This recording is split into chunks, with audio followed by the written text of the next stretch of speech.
Hi everyone, and welcome to another episode or podcast of In Body and In Mind. So with me today I have David, and I know a lot of people do know who David is, but you probably don't know a lot about his background. David has a very interesting background from university to law, and he did law in all areas in a small country town called Kalgoorlie. And then from there David became an entrepreneur. And from there, David we both started doing yoga quite a long time ago, many years ago. But then from there, David became a yoga teacher, but his interest, even before that, David was his main interest is in history and philosophy. He just thrives on those two things. So you can imagine all these years where Dave's gathered so much information and so much knowledge. And the most amazing thing about him is that he retains all this information. And I love the stories, they're so good. But his main one became the Eastern philosophy. So we're here to talk about the Eastern philosophy. So I'm going to ask you a question. I'm going to ask you, what started you to actually go more towards the Eastern philosophy? Thanks, Devi. Our first yoga teacher, remember Vidyan? Nearly 20 years ago. Oh, more than that. Yeah. He gave me a book. I've still got it. And it was a book on the Yoga Sutras by Swami Venkasananda. And I tried to read it at the time. A lot of it didn't make sense to me. I love the commentary. And I was pleased that he gave me the book. But if I sat down and had to talk to someone about it, I wouldn't have been able to describe much about it. So that was really the starting point. And from there, I started delving into other yogic texts. And then over time, incorporated with the yoga teacher training and deeper reading and ripening myself through meditation and through practices. Because study to me is part of the yoga journey. It's part of the experience. It's equally as important to me as all the other aspects of yoga. In fact, in the Yoga Sutras, which is the foundational text for many schools of yoga, from Hatha, Vinyasa, Ashtanga, even Iyengar, the Yoga Sutras of Patanjali are core to all of those lineages. Where did it actually start? What part of India and how old is it? The Yoga Sutras of Patanjali, remember sutra is a Sanskrit word which means to stitch, and yoga means unity. And the author of that text was credited as being the sage. He was known as a sage, he's known as Patanjali. And somewhere around 2,000 years that old, profound in its wisdom, and it's broken into 4 chapters of about 185 sutras, and they're almost like bullet points. They're quite short, and I guess people of the time 2,000 years ago would have already been familiar with a lot of the terminology and the language that was used in the text. But it survived the test of time because it was a beautiful distillation of probably what was a much larger school. And it was like a summary, if you like, of those teachings from that school. Mm. So did it 2,000 years ago, do you think many people actually applied that, or would have been mostly in India, I suppose? Yoga didn't really become popular in Australia, probably about, 25, 30 years ago? Yeah, probably. Slowly, it was like when we first went, it wasn't a popular thing, and everyone wore their tracksuits. They didn't wear, funky skin tight gear. It was just get there in the most comfortable clothes that you could find, really. Well, if Patanjali existed today, he'd probably have a very popular podcast. and a lot of his messages would be similar to a lot of the messages that you listen to today from people talking about spirituality and talking about consciousness, talking about clarity of vision, clarity of understanding of reality, the nature of reality.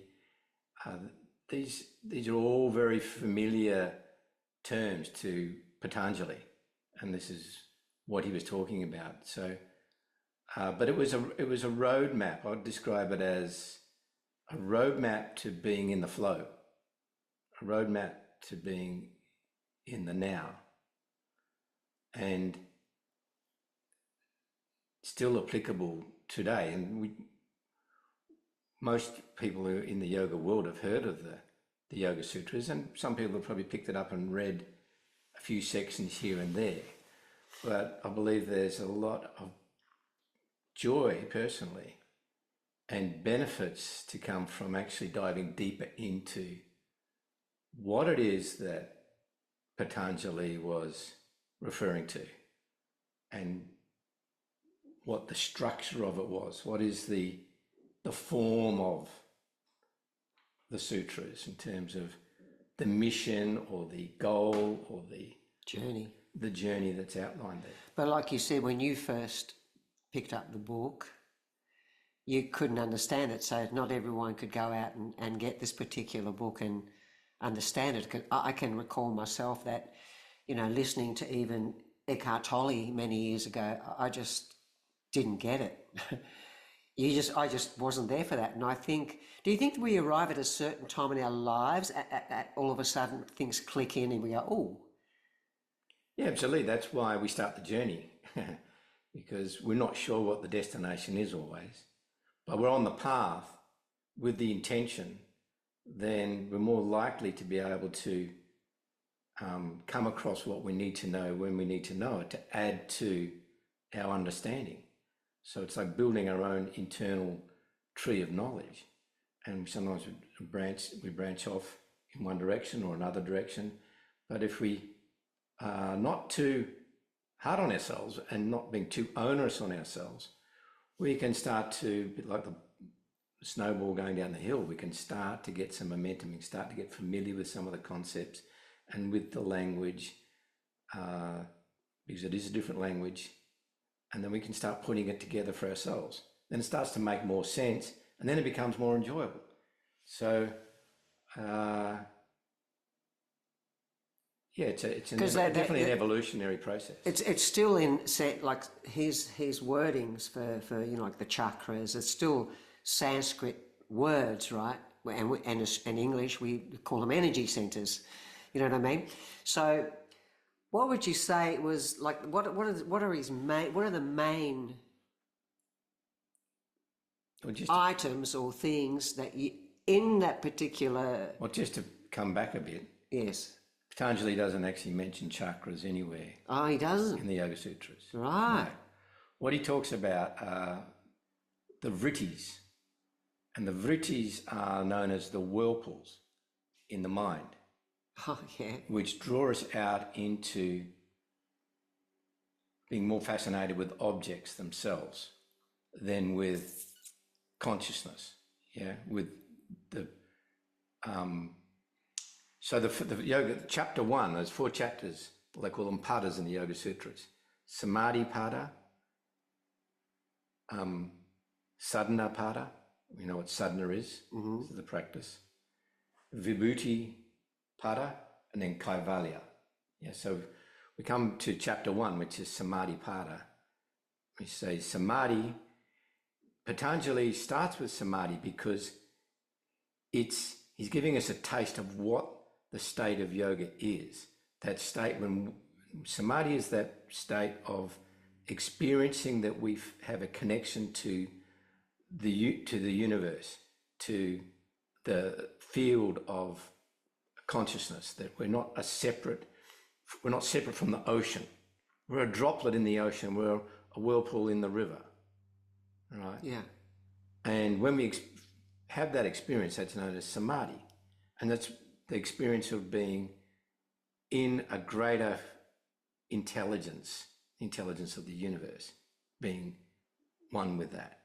Okay? Yeah, being part of everything. Yeah, so he starts the Yoga Sutras journey with talking about samadhi to get our interest in this state of being. Right. Then in chapter 2, he talks about all the practices to undertake to be able to experience samadhi. And in chapter 3, he then introduces, like you could say, we've now laid the seeds, and then in chapter 3, we're starting to cultivate the seeds, right? And Kaivalya, which means liberation, freedom, is the 4th chapter of the Yoga Sutras. Okay, so now we're liberated from being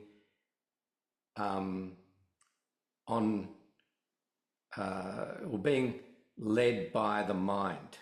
Okay, so we're liberated from the busyness busyness of the mind, from the conditioned thinking, programmed. Yeah, absolutely. Mind, right? So he starts with samadhi, describes what samadhi is, and the first 4 sutras give us this insight into how this is a roadmap for being in the flow. Because in Sutra 1.1, Patanjali says that now yoga begins. So would you say? So he's telling us that yoga begins in the now. Now yoga begins. Then Sutra 1.2, he says, what is yoga? He says, yoga is chitta, vritta, nirodha. This is the experience of the cessation of the fluctuations in the mind, the vritti. Remember I said the vritti, the fluctuations. Yeah. And then 1.3, then is what happens then? Well, then consciousness rests in its true nature. And then what if we don't achieve chitta, vritta, nirodha? 1.4, Patanjali says, we're more likely to be drawn out to the objects of our perception and relying on the objects of perception for our experience of reality. Yeah. So there he is. He started straight up there. Yoga is in the now. It's when the fluctuations of the mind settle. Then we can experience pure consciousness. Then we're not getting drawn out to the objects. To what's happening outside of us. Right. Yeah. And then on he goes on this journey through the about 100, like I said, 180 sutras. And in the traditional schools of 2,000 years ago, when Patanjali existed, for a student, it would have been part of their process of learning the Yoga Sutras to memorize all of them. Yeah. And not only to memorize them, but to be able to chant them, because the sutras were meant to be sung. Yeah. The frequency is as much the teaching as the definition. Mm. And yet, really, when you think about it, a lot of different modalities that are here in 2025, breath work, movement, sound, it is almost, it would be the same, but possibly the intentions aren't the same, would you say, most people that join into these particular modalities? Because I know a lot of people go to yoga to think that they're going to fix their sore back, or they think they're going to basically do some exercise.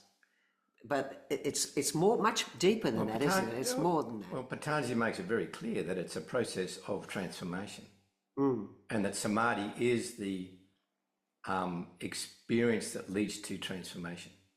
So then samadhi is the 8th limb of what Patanjali describes as the 8 limbs of the Yoga Sutras.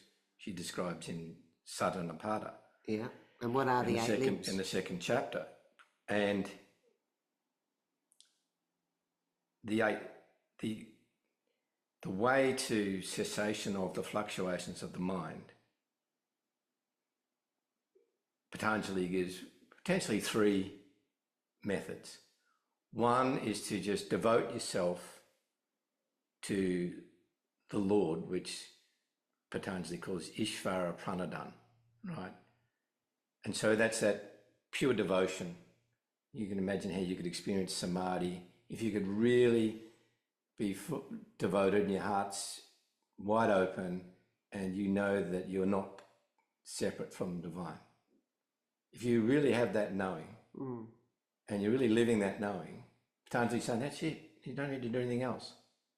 And even in the Bhagavad Gita, the first half of the Bhagavad Gita is the story of Krishna and Arjuna, which is Karma Yoga. The second half of the Bhagavad Gita is Bhakti Yoga, which is devotion yoga. Okay. Right? So Patanjali said, okay, there's devotion to the Lord, or the 8 limbs, or Kriya Yoga. But Patanjali never described any Kriya Yoga techniques. That's interesting. So he says Kriya Yoga is a path. He doesn't tell us what that path is. Well, Kriya is movement. Well, The meaning of that in... and Yogananda, when he came to the West in the 1920s with his Kriya Yoga, which he introduced to the Western world, re-establishing that lost link. So, okay, we have devotion, we have Kriya Yoga, or we have the 8 limbs. And the 8 limbs are the 8 limbs of purification, really. Purification of our perception of reality. Yeah, I like Clearing. And so we say, before we even get to the 8 limbs, though, Patanjali gives us, as all the great teachings did in the ancient teachings, they start out with a cosmology. They start out with the big picture view. So they don't just launch into the detail. You know, the big picture starts with how the universe, what does the universe look like? What is the fabric of that links us to Brahman, which was the term used in Patanjali's time. Brahman meaning the absolute, meaning the that which is beyond time and space, the infinite, the unbound, the unlimited. So Patanjali's model, which was the Samkhya philosophy of the time, was that we each possess a droplet of Brahman, known as Atman. So we have Atman and Brahman.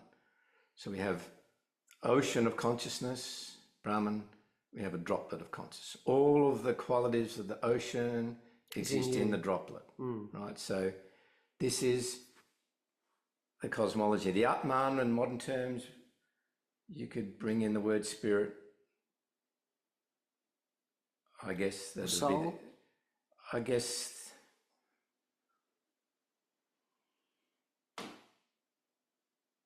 Yeah, I think so. But depending on what schools or what other deeper versions of that connection, because if we stick straight to the Patanjali model, he then goes on to describe that we have the capacity to, well, the Atman really is a karmic event to start with. The Atman separates from... What do you mean by karmic? Well, the whole impulse for Atman to be separate from Brahman, which never actually separate, but to be here in human form, has a karmic impulse to it. So karma starts before we're born. So it's existing karmas that weren't resolved. Is that what we're talking about? Well, I'm saying there's this great cosmological karma, which is the dance, the formation of the universe, the planets, the souls, the galaxies. Through all the years. Down to ourselves. But it's not linear either. So so here we have this concept of karma gets introduced throughout the Yoga Sutras. And unless we address this, Patanjali is saying, unless we address the role of the kleshas and the samskaras, we'll never change our karma. And if we don't address the role of the samskaras and the klishas, we won't change our karmas, then we won't be able to experience samadhi. Why do we need to experience samadhi? Because he said that the samskaras, which is the conditioning and programming, and the klishas, which is defined as the twists of perception.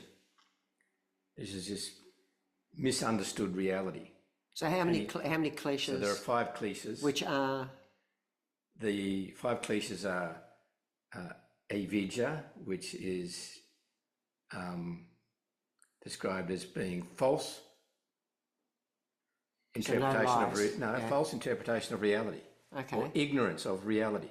Okay. Of in your place in reality, and not understanding the Atman, the power Atman, the Jiva Atman, the Buddhi, these concepts, right? So the second klesha is the attachment to pleasure. The third klesha is the avoidance of pain. The fourth klesha actually is asmita, which is the defined as I amness, the attachment to who you are, to my identity, right? Yeah. And the fifth is the fear of death. So Patanjali describes these 5 kleshas. Before you go any further, can you just explain the avoidance of pain? I mean, what does it mean by avoidance of pain? Like I said, Patanjali is very short in his in the sutras. He doesn't go into a long explanation. There's not a lot of commentary. So many commentators have come throughout particularly the last several hundred years, modern commentators. There was one official commentator called Vyasa who may have been alive during the time of Patanjali or not long thereafterwards. And that was the first official commentary on the sutras. Because he didn't provide a commentary. Like I said, they're like bullet points. He said, these are the 5 headings. Yeah, okay. Right? So he didn't go in a long definition of it. So modern commentators have come along and put different definitions on it. But we know from our own experience that a lot of the times what we think is pleasure and the things that we seek and desire can end up being painful in our lives. Yes. So we would then say that's almost a subset of avidya, because if we, the subset of sort of not being clear, not having that clarity, to realise that what we were chasing was really going to be painful. And you can also take that avoidance of pain is not to avoid the pain, to actually sit with the pain and accept it for what it is. Yeah, correct, because we can't avoid pain in life. No. Right? That's a fact. But everyone does try and run away from it. Being born is painful. Right? Yeah. But what we can avoid is dukkha, which is known as suffering. So we have sukha and dukkha. And so we don't avoid pain, but we can avoid suffering. And this is what Patanjali is saying. There's a difference between pain and suffering. And you're exactly right. I mean, fear of facing some emotional issue that maybe is triggering you could be a klesha.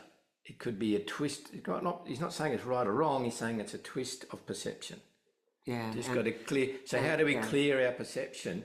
And which is perception, the Yoga Sutras, clarity is described as viveka. Yeah. And that's described as one of the highest outcomes of the path to being in the flow, being in the now, being in the state known as yoga. Yes. It's very deep, isn't it? And just through my own experience and my own journey, coming to grips with the reality of who you truly are is probably the most painful. And it has all those kleshas there that you will confront you. Yeah, they will. You'll be looking at yourself, and because we've sort of formed an identity of who we are, and we think we're this person, but when you really look at it, you find that you didn't actually make this identity up yourself. It actually started a long time ago when someone told you what you were good at and how you looked and everything else. So you just became this identity that everyone got used to as well. Because the other thing I was going to ask you as well is you know, from lawyer to entrepreneur to yoga teacher.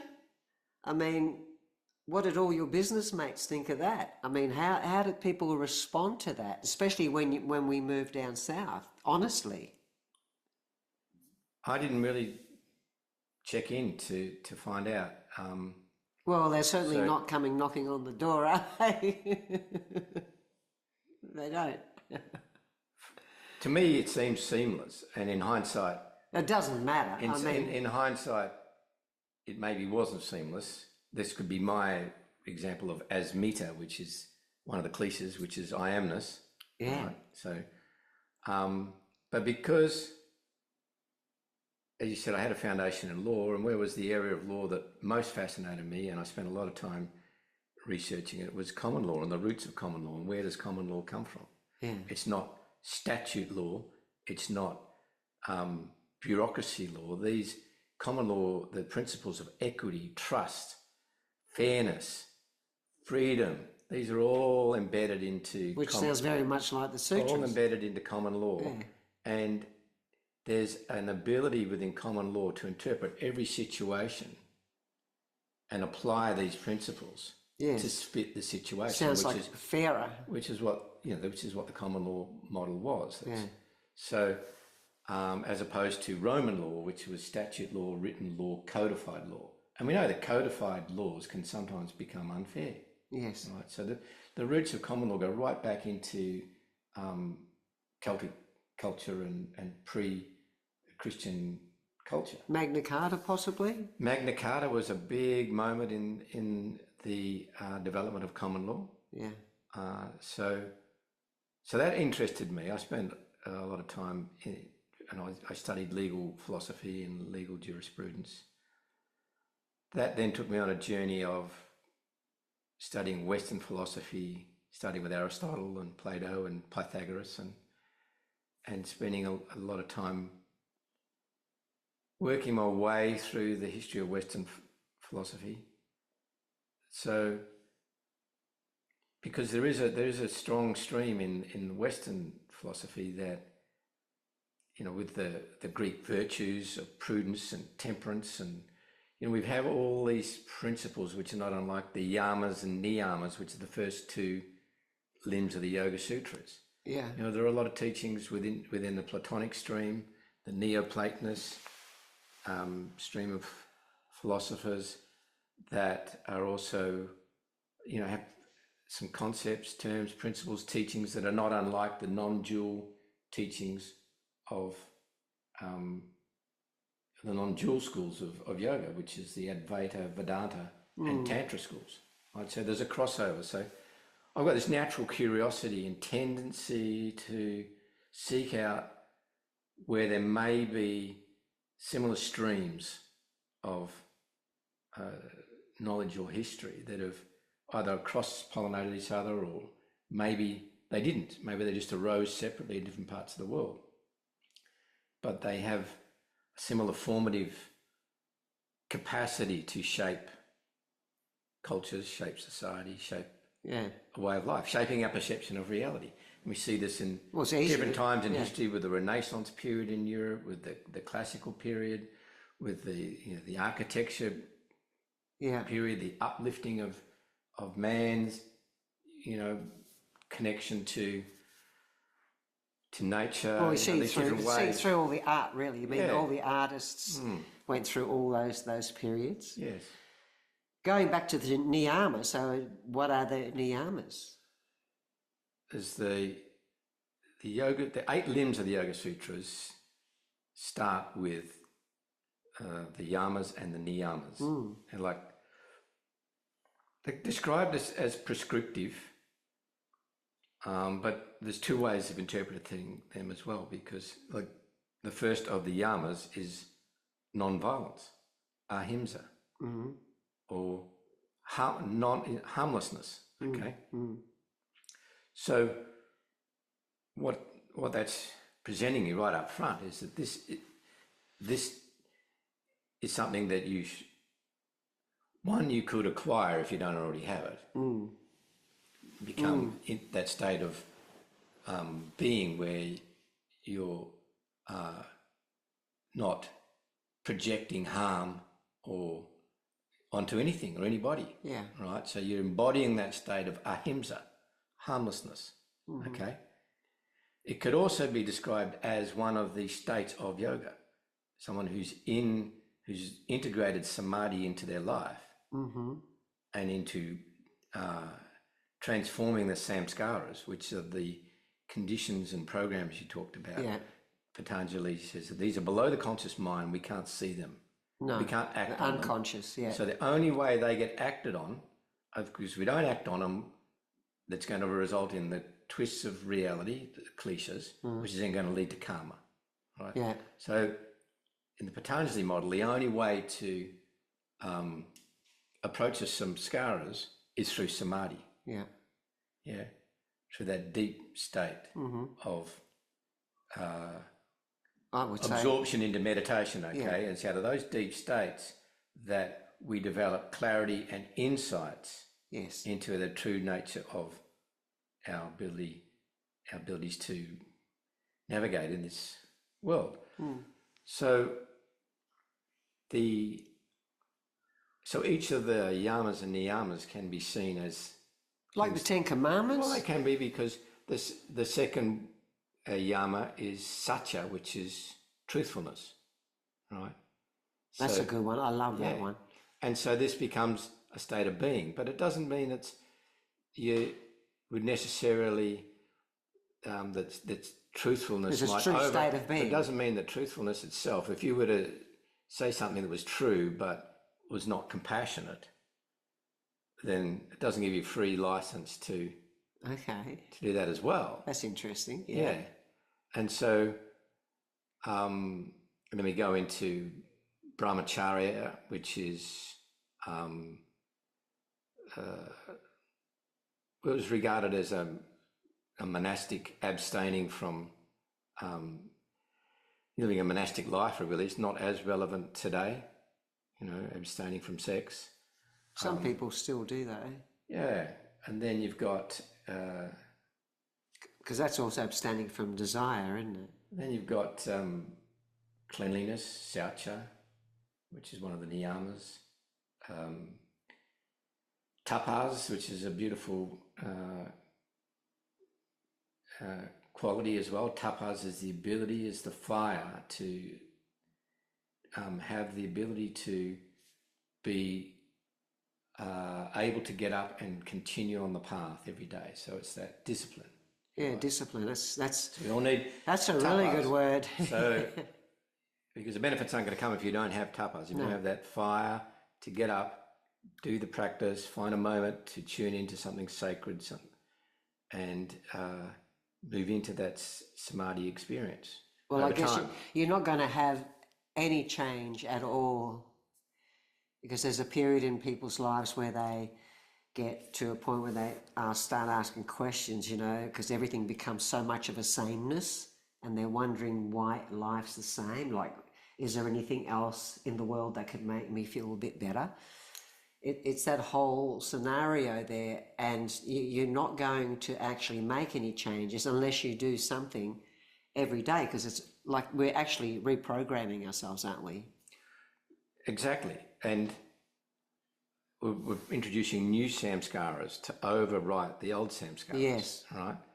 And so the 8 limbs are a path for that, because you've got the yamas and the niyamas, which are all these beautiful, wonderful principles. And then asana, which are the physical postures. But Patanjali doesn't say much about asana. He said asana is any posture practiced with sukha and sthira, which means steadiness and ease. Nice. Okay? Yeah. So obviously there were a bunch of asana practices. He didn't feel the need to go and describe them at the time. And of course, asana has evolved over the years. And then the 4th limb is the limb that you're very familiar with, because there's a world of pranayama techniques in Kundalini yoga. Yeah. So, okay, pranayama, okay, which are the breath techniques. This is where we start to transform the breath and its integration with prana in the body, with our nervous system, with it's really where the work is done. It's the engine of meditation, pranayama, as we know. It sets the stage. Yes. And sets the stage for the next 4 limbs of the Yoga Sutras, which are the 4 limbs which are all setting you up for meditation. Yes. Pratyahara, which is the 5th limb, which is that step where we withdraw our attention from the senses. So we're withdrawing ourselves inwards, so not out, not outwardly. Yeah. And then the next step in the 8 limbs is to focus on an object so bring our attention into a single pointedness, whether it's the third eye, or whether it's into an energy center, whether it's on a flower, or a flame, a flame. And then there's a moment when if we continue with our attention on an object, where the difference between the object and our attention starts to melt, and we cross over. It's like when you're looking at running water out of a tap. Yeah. There's a moment when it just looks like it's solid. One stream. Almost reversed. Yes, yes. So we've gone into that, into that stage. So from single pointedness to the flow stage. Yep. Yeah. And then from there's a crossing over from there where we're absorbed in that whole process. There's no more object and there's no more perceiver. Mm-hmm. And that would be samadhi, the 8th limb of the Yoga Sutras. So you can see that it's a pathway that is, he didn't outline the pranayama steps. He didn't outline what breathing techniques to do, what asana techniques to do, what sort of pratyahara techniques to do. I wonder if these are, like I said, if I had a whiteboard, if I was Patanjali, I have a whiteboard saying these are the 8 things. You can fill in underneath these headings. So many things. And so many, and this is why so many lineages grew from that. Draw on the Yoga Sutras, because it wasn't descriptive in its practices and its techniques. That's interesting, it was isn't it? Putting the big picture.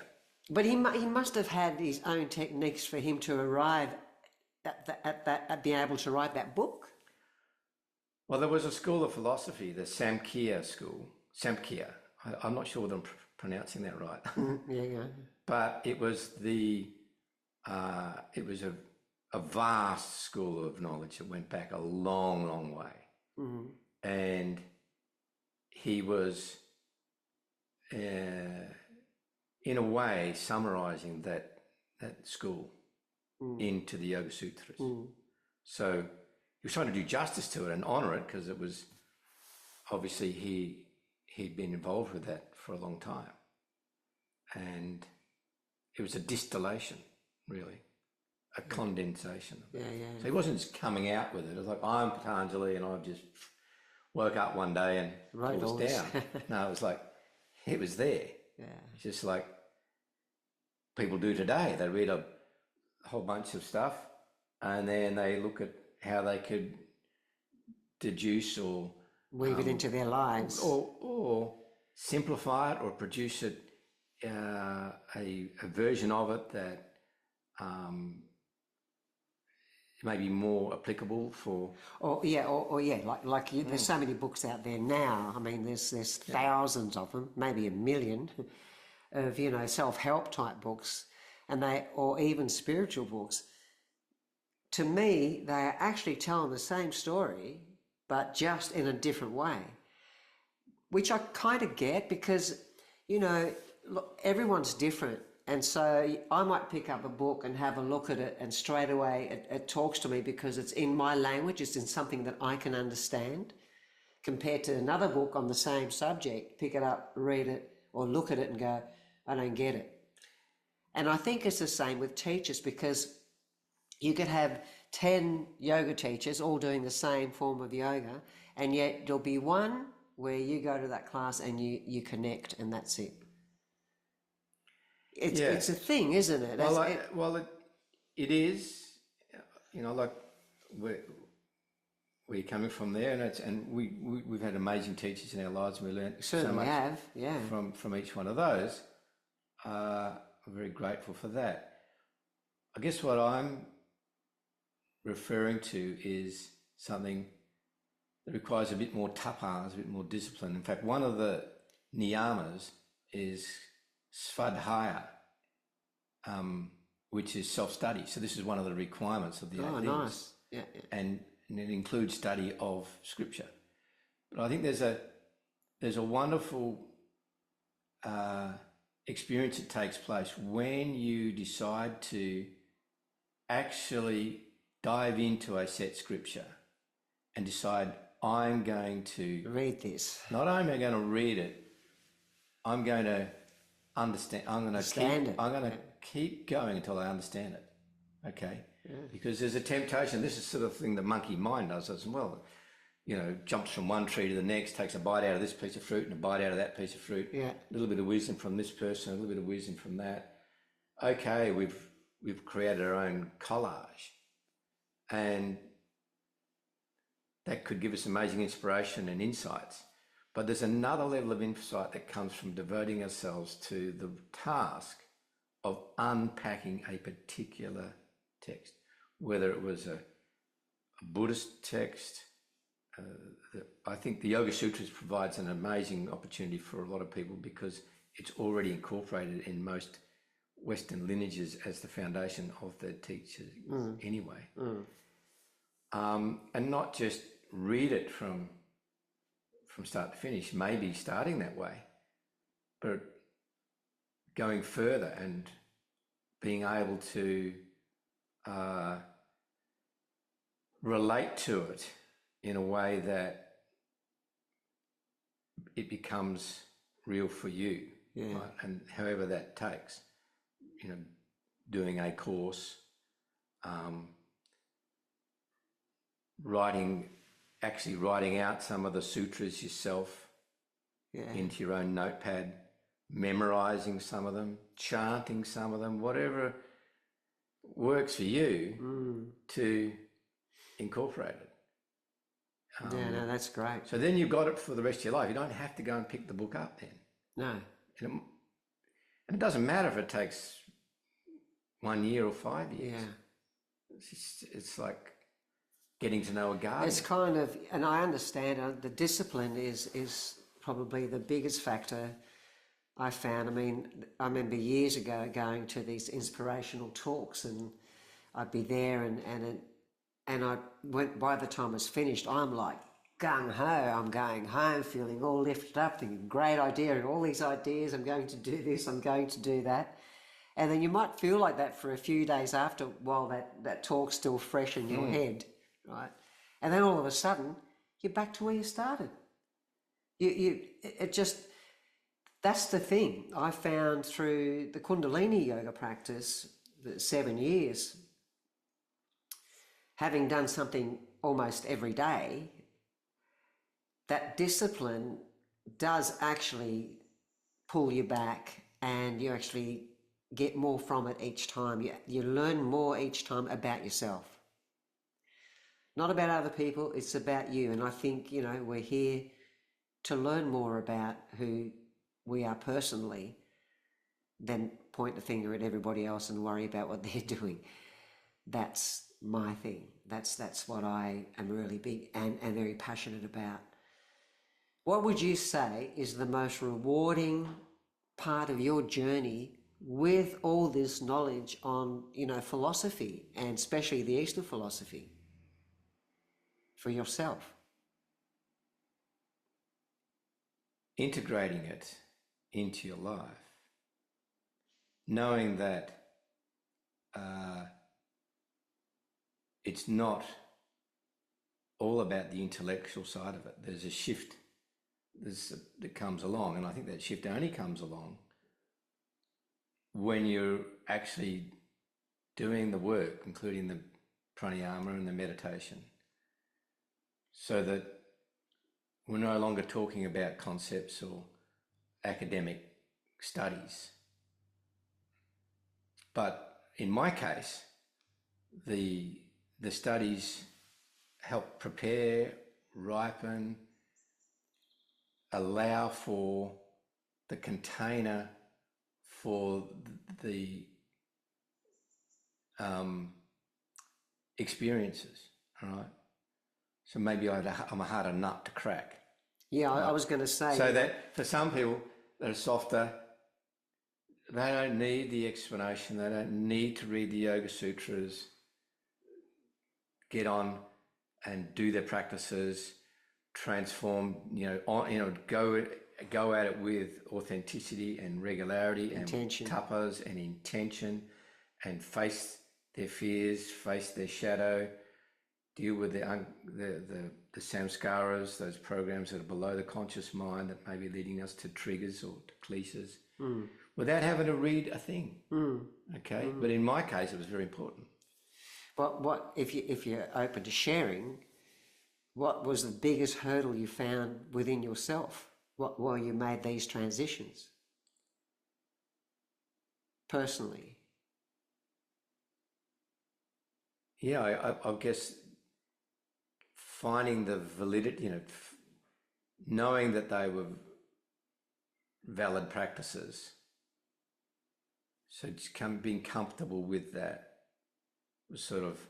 Because you were mostly logical before, weren't you? And there was more left-brained. The left-brain analytical sort of working in overtime, the vrittis, the fluctuations. Yeah. Right, so being able to settle the vrittis, come to grips with the samskaras, okay, and then joining you more in the mantras and the beautiful Kundalini practices, certainly provided that foundation for a deeper experience, right? Yeah.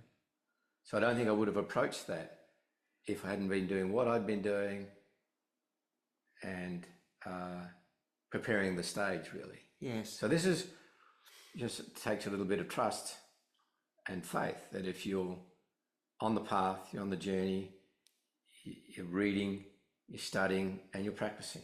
Reading, you're studying, you're practicing, because we then start to get into the flow state. And what I mean by the flow state is that as simple as knowing what you need to know when you need to know it, or being where you need to be when you need to be. So I think it's an overused term when it comes to modern uses, but it can be as simple as just sitting here right now having this conversation. Yes, and the other amazing thing that I've watched you transition with is, coming from that really analytical, left brain, logical way of thinking and having no real rhythm, you actually now got so much rhythm because you play a really mean didge. The yidaki. What does that do for you? Well, that's again been a beautiful journey for me to get into that creative side of myself, which music always has been in your life, as part of your life, but it wasn't in mine. So I never considered myself musical. So approaching the didgeridoo, the yidaki as you call it, was originally for me, it was more about learning the circulus breathing technique as a breathing technique.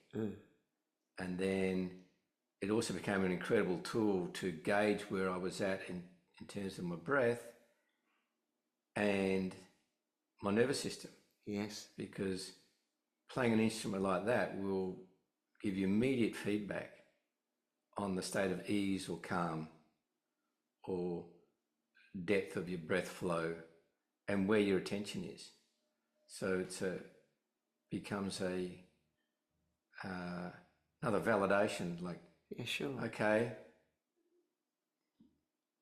where am I at now? Well, pick up the didgeridoo and play that for 10, 15 minutes and I know exactly where I'm at, where my mind's at, where my life force is at. Is it too scattered? Am I centered? Am I balanced? Am I in the flow? So. And David's also writing a book at the moment, which I hope will be out in a few months' time, but we'll let you know about that. Thanks very much, Dave, and I'm pretty sure we're going to have some more conversations. Maybe we can do one on the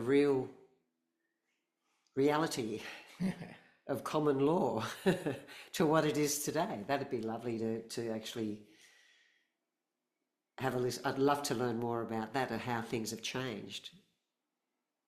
Well, let's do it. Sounds like a date. Fantastic. Thanks very much. Hope you enjoyed this session, because I did. Any questions, please get in touch. We're happy to chat back.